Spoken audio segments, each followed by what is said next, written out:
अखंड ज्योति सितंबर 2021। आत्म विजेता। साधना को यदि सरल शब्दों में समझने का प्रयत्न किया जाए तो उसे आत्मानुशासन कहकर पुकारा जा सकता है। अपने ऊपर विजय प्राप्त करने वाले को ही सबसे बड़ा विजेता कहा जाता है।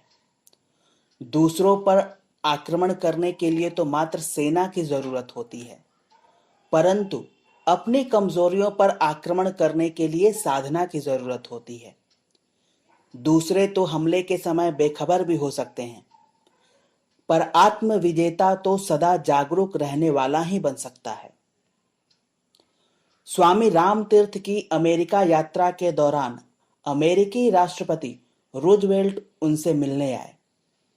स्वामी रामतीर्थ स्वयं को बादशाह रामतीर्थ कहकर पुकारा करते थे। रूजवेल्ट ने उनसे पूछा, वे किस साम्राज्य के बादशाह हैं? स्वामी रामतीर्थ ने उत्तर में कहा, मैं स्वयं का सम्राट हूं। मैंने अपने आप को जीत लिया है। राष्ट्रपति रूजवेल्ट ने तब पहली बार महसूस किया कि साधक ही सच्चा योद्धा है। सही पूछा जाए तो हमारे कुसंस्कार ही हमारे शत्रु हैं। ये कुसंस्कार ही हमारी आंतरिक उत्कृष्टता को दबाकर बैठ जाते हैं, और जैसे ही हम उत्कृष्टता की दिशा में कदम बढ़ाते हैं, वैसे ही ये भारी अड़चन बनकर हमारे रास्ते में आ खड़े होते हैं।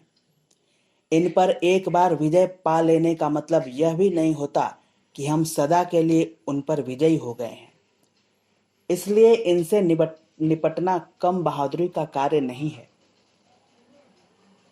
अनाज में घुन लग जाए तो वो खाने लायक नहीं रह जाता। दीमक विषाणु भी ऐसा ही कुछ काम घर और इंसान के साथ करते हैं।